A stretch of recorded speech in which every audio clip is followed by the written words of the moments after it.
Whoever wishes to come after me must deny themselves, take up their cross, and follow me. Okay. I don't know if any of you have ever heard of a young woman named Hilary Pohl. She was a young British woman. Hilary started life just like any other child, healthy and strong.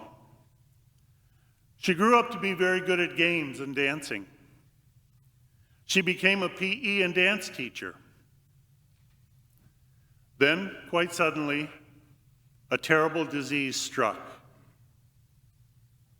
Hilary could feel and hear everything, but she couldn't move. She couldn't move her mouth or her eyelids. She couldn't sing. She couldn't talk.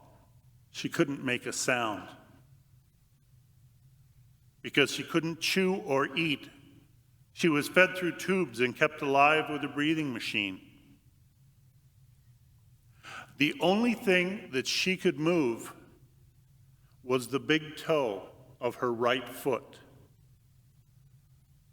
Her big toe would give a tiny flicker, 1/16 of an inch, less than 2 millimeters, when she wanted it to.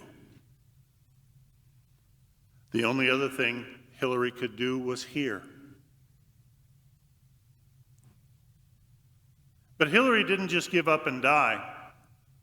For 10 years she carried on, speaking and smiling, praying and helping through her big toe. At first, she had to spell the words out. But after 3 years, science came to Hilary's assistance, and she got what is called a possum machine. This meant she was able to operate a whole range of switches, turn on the radio, and most important of all, operate a typewriter. Letters poured from her. She wrote poems and articles. She worked so hard for handicapped people that in 1973, the Queen of England awarded her the prestigious MBE Award for her brave work for others.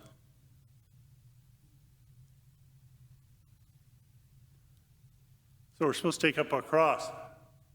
Well, there are crosses, and then there are crosses.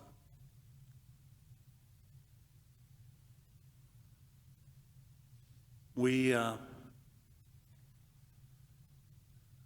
think we have our crosses to bear, or if we have a koala that we want to bless, then we have our bear to cross. Never mind. In just the last few weeks, I have observed some, what I think have been unbelievable crosses. Parents called me up to intensive care to anoint their son, who was going to be taken off a respirator the following day.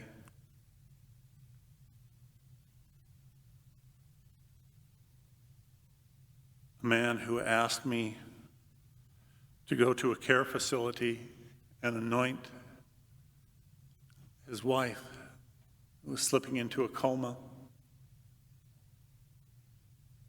And he was unable, because of the restrictions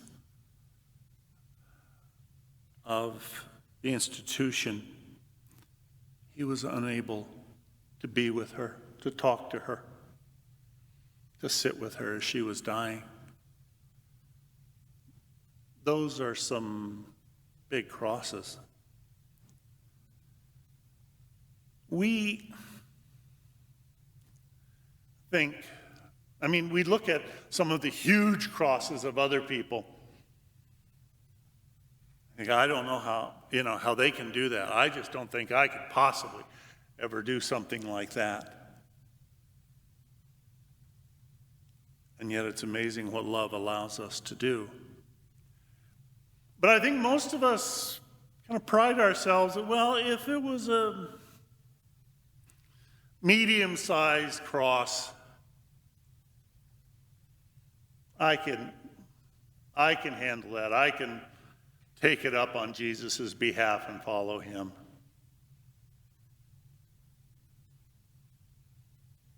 That's fine. But what about the smaller crosses? What about just the day-to-day little things? What about the crosses that not so much we get to choose and we get to pick up on our own, but we have laid on us and we have to take?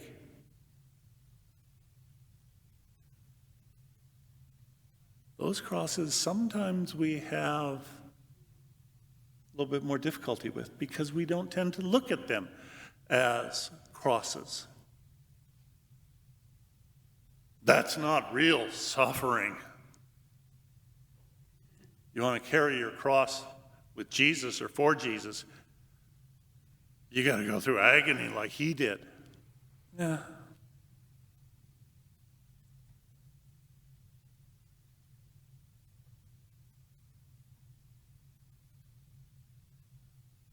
Anything that we don't want can be a cross. And crosses we don't have difficulty with. Inconveniences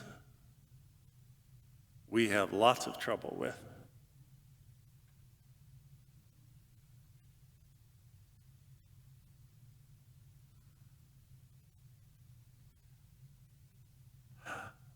During this pandemic, we've had crosses that have been asked of us.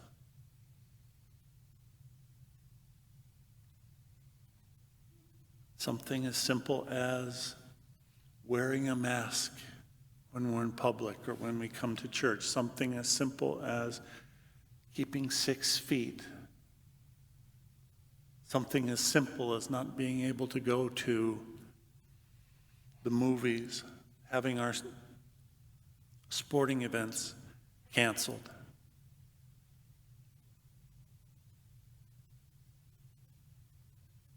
And we've been trying to do that, but it's getting tiresome.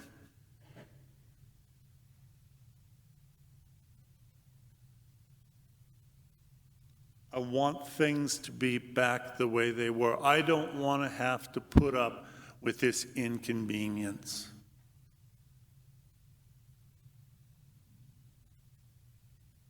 Sometimes we get compassion fatigue.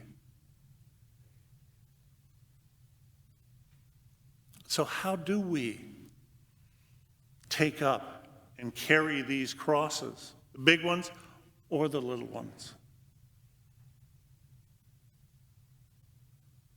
The big ones can seem so overwhelming. The ones without end can seem totally daunting.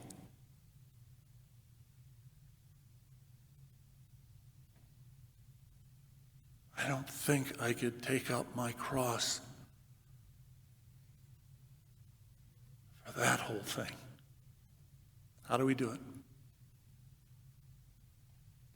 One day at a time. One breath, one step, one moment at a time.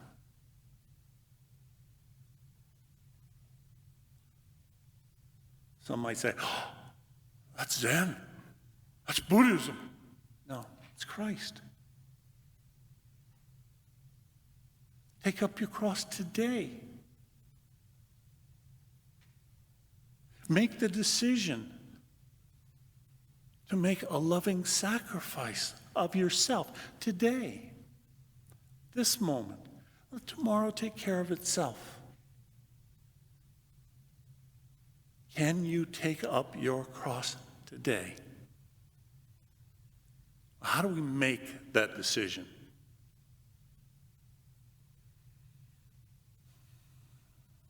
I think you got to have a layer of, it's a combination of stubbornness and faith and hope. You got to have grit.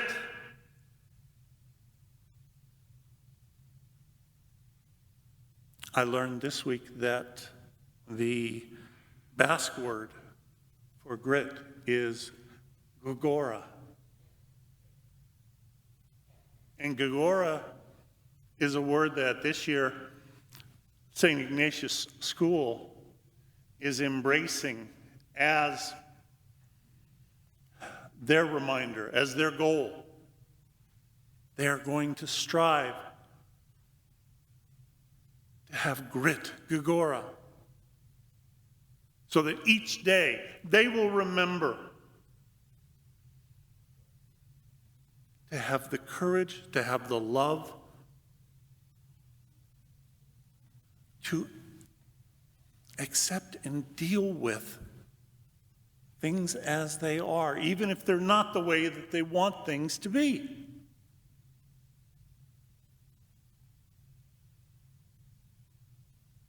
But this isn't just about for the kids over at St. Ignatius.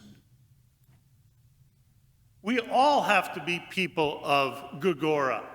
We all have to have grit.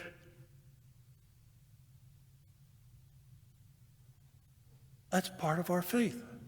That's the thing that helps us today to take up our cross.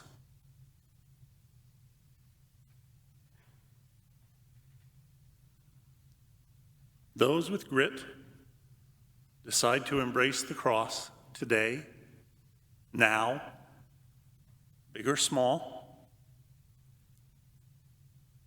with determination, with courage, and even with, hopefully, a bit of humor.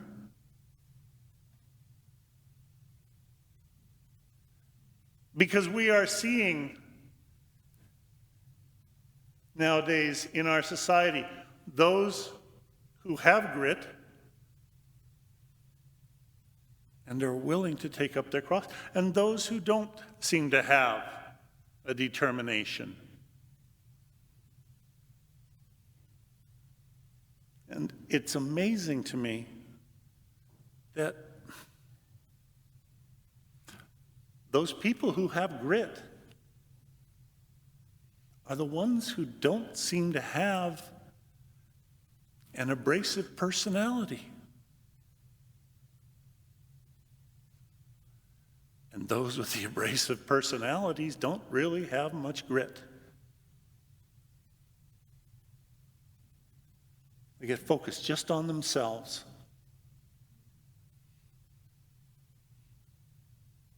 It's my right to not have to take up this cross. I'll only take up the ones that I want to.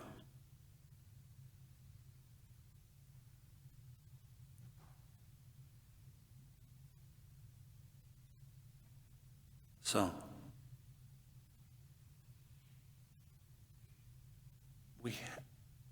the only way that we can truly live the Christian life is to live it one day at a time. Tomorrow, to have the courage, to have the grit to say, today I will accept, Lord. Today I will follow. I can do that for today. I'm not going to worry about doing it for the next 6 months or however long. Today.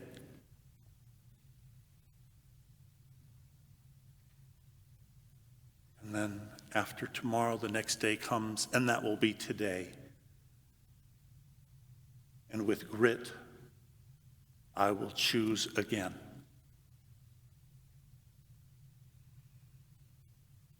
I will carry my cross, big, small. truly painful, a little bit inconvenient,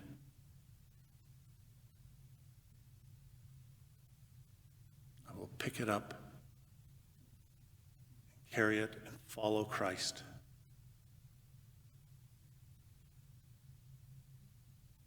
Because I will have Gogora.